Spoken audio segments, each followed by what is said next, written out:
Welcome everyone back to Rocks for Jocks. My name is Alex and I'll be your host for the show. If you like this episode, please follow or subscribe wherever you're listening and send it to a friend or family member. I guarantee you it'll give you something super fun to talk about the next time you catch up. So yeah, thanks in advance for listening. Let's get into it.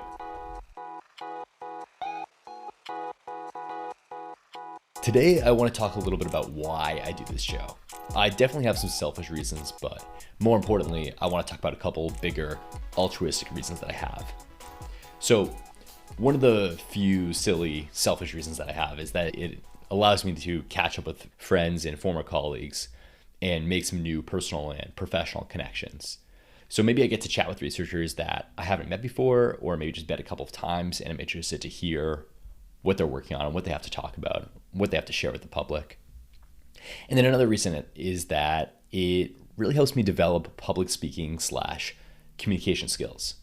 For those of you that have known me for a long time, public speaking and communication skills definitely have not come easy to me. Those are definitely skills that I lacked early on in my career and personal life, and something that's gotten a little bit better over time. Now, for the biggest altruistic reason I have for doing this show is that I really want to help make scientific research more known and accessible to the public. What do I mean by this? Well, most research papers are only ever read or understood by a handful of other researchers.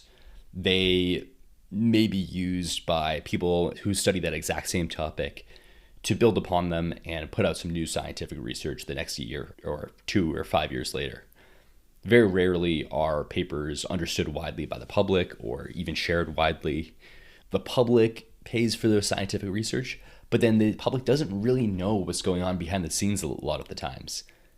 Even if they're benefiting directly from that research by advances in medicine or advances in technology that help our daily lives, or advances in understanding of environmental impacts of different, chemicals in the air or waterway.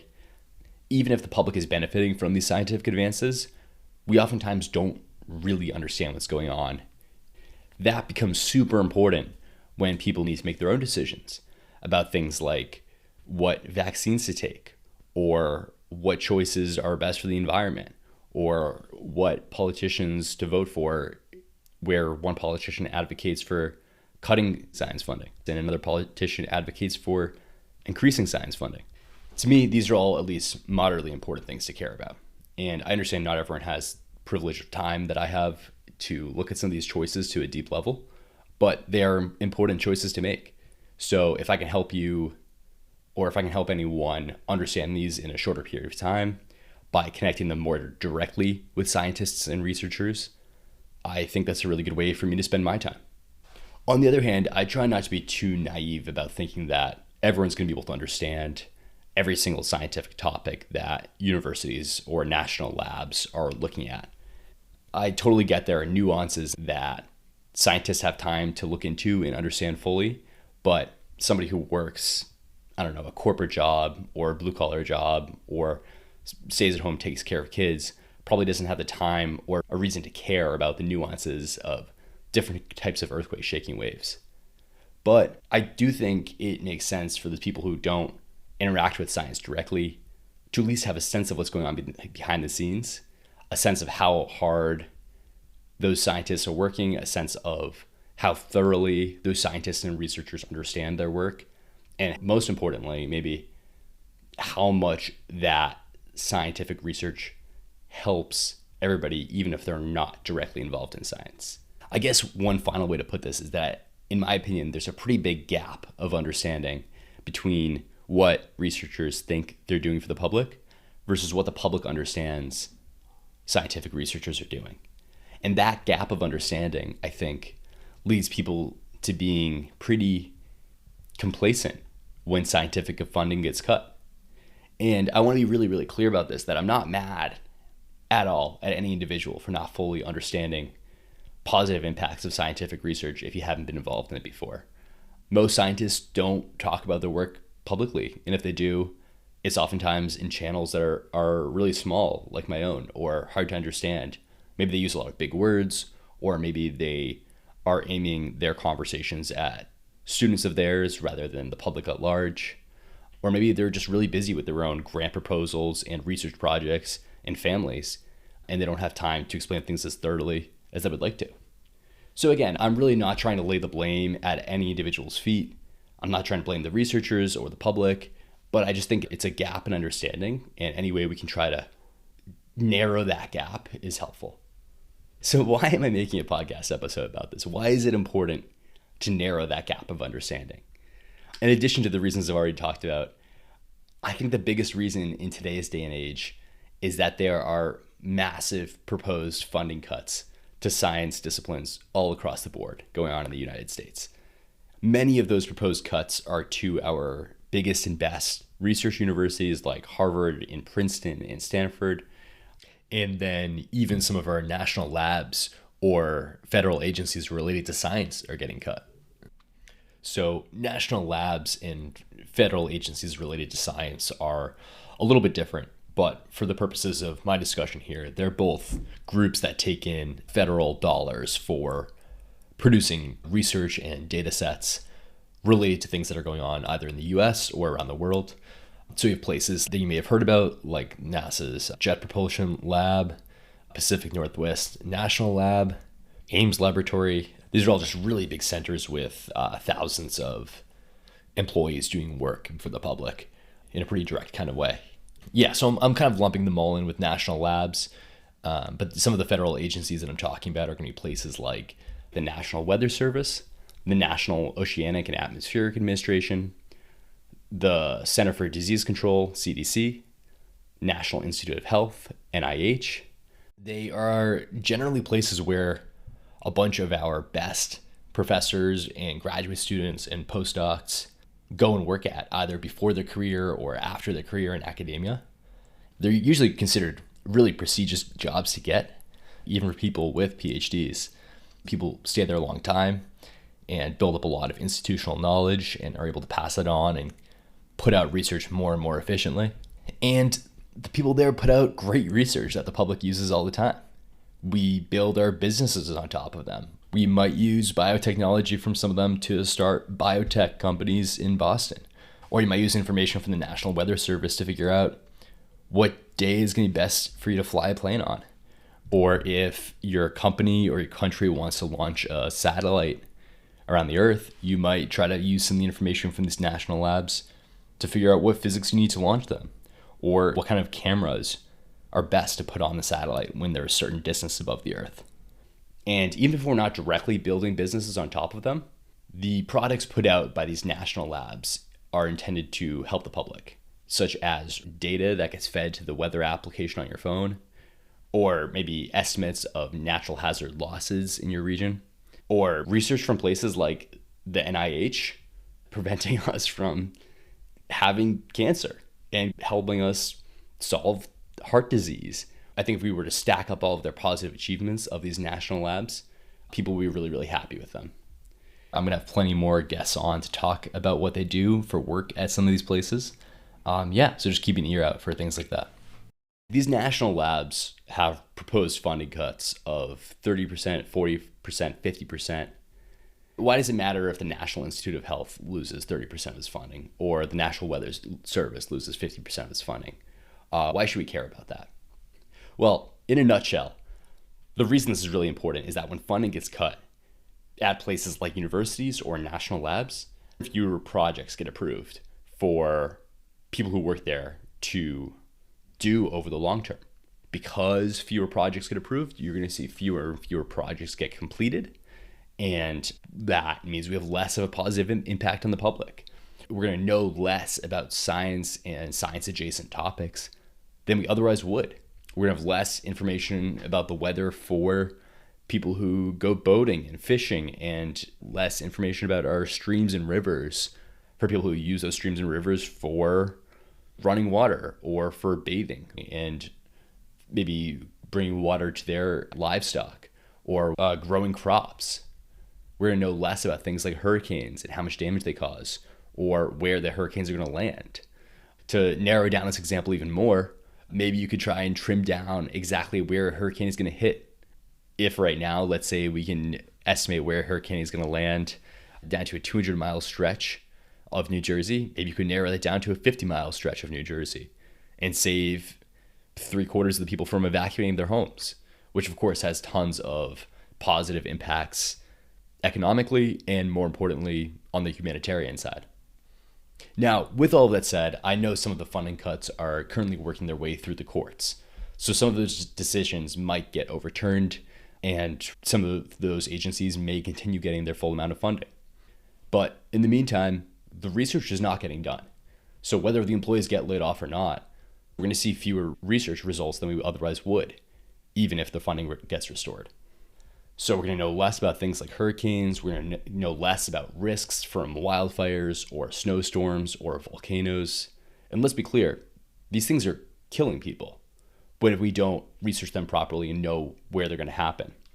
And obviously you can never be 100% about catching all of the risks, but you can do better and better. And the less money you have going into research means the less we're going to know about these things and the more people die. Okay, on that happy note, what else are the long-term impacts of cutting science funding? We're going to end up actively narrowing the pipeline for future scientists and engineers. So what do I mean by that? Well, we're basically cutting off the number of employees we have at every single level. We're reducing the number of candidates we have for really important projects in the future. So if we reduce the number of people at the junior level, the mid-level, and the senior level, reduce people at all of those levels by 50%, then we have fewer and fewer candidates to choose from when we need someone to go into upper level roles. If you want to move people up from mid-level engineers to senior level engineers, but you only have half the number of engineers that you started with, then you have fewer individuals to choose from to promote, meaning you get lower quality candidates. This impact is probably really familiar to anyone who's ever worked in human resources at a big company, where a big part of their job is recruiting, and they try to just recruit as many candidates as they can during the early parts of the pipeline, and then they choose from more experienced individuals later on. So if you told somebody in HR that you were reducing their pipeline of candidates by 50%, that would have a really big impact probably on the quality of candidates that they get to choose from at the end. So going back again to why does this all matter? Why does knowing about this matter to your daily life? Well, fewer projects getting approved and fewer problems getting solved at universities and at national labs, in addition to fewer highly skilled scientists and engineers getting produced in our country. Well, if we look at this in the long term of 10 years or 20 years down the line, that's going to hurt us. We are definitely setting ourselves up for failure in the future by deciding not to be a scientific powerhouse anymore. The US is currently one of the best, if not the best, at pumping out scientific research in the world. We have tons of funding put towards these universities and national labs. The smartest people from all over the world want to come to our country to work these jobs and put out more research and produce better and better technology, whether it's to measure risk of natural hazards, whether it's to make life-saving medical technology, whether it's to improve our environment or our health, or make vaccines, or make robot technology, or safer methods of transportation. The list goes on and on over reasons why better science research helps the country. And putting these projects in place now to have results 10 and 20 years down the line can really only be done at the highest level of government. We really need large amounts of funding for long periods of time. And even if some of that funding gets restored, some of those researchers might not have the same confidence that the funding is going to be there 5 or 10 years down the line, the next time the presidential administrations turn over. So that means we might get fewer researchers coming to the US from other countries. In fact, we may start to see the opposite. We may start to see some of the best US researchers going abroad, going to places in Europe or Asia or Australia, New Zealand, Japan, wherever else, wherever they can get funding that looks like it's being guaranteed for 10 years or 20 years. So what's my goal here? My goal, I'd say, is to show you through all these different conversations how impactful scientific research has been and continues to be, in the lives of normal people in the public. And then hopefully from that, you can decide for yourself how much to care, hopefully in at least a slightly more informed way. And you know what? At the end of all of this, to play devil's advocate, maybe my opinion's wrong. Maybe I could show you all the positive impacts that research has across different universities, and you could still walk away saying that the juice isn't worth the squeeze when it comes to funding research.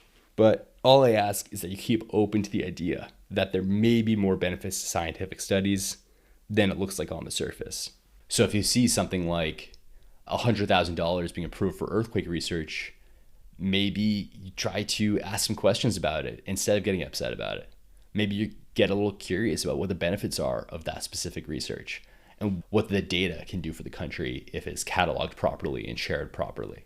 Odds are that for every single publicly funded research project, eventually you're going to get some sort of paper or presentation or poster that becomes publicly available at some point that you can look into. And in many cases, you can even email professors and graduate students, and they'll be more than happy to tell you all about their work or send you links to their different resources. Even if you hear an article headline that sounds a little bit goofy, I really encourage you to ask some questions and dig a little bit and maybe learn about some of the study's benefits, at least before casting too much judgment and deciding to cut funding for large groups of people, because those funding cuts make a difference. To wrap things up, hopefully on a slightly positive note, I really hope that this podcast continues to provide a platform for researchers to share more of the benefits of what they're doing. And on the flip side, I hope it provides a place for the rest of us to get a better understanding and appreciation of the work that they do. If this episode has been remotely interesting to you, I really, really recommend a podcast called Mindscape by Sean Carroll. He had a bonus episode on February 12th called Cuts to Science Funding and Why They Matter. And he goes into this stuff in a lot more detail, but still in a very plain English kind of way. Thanks so much for listening. If you enjoyed this episode, please give it a follow or a subscribe wherever you're listening and send it to a friend or family member. I really appreciate it. I guarantee you your friends and family are going to appreciate getting this podcast sent to them as well. So thanks again so much for listening. Take care.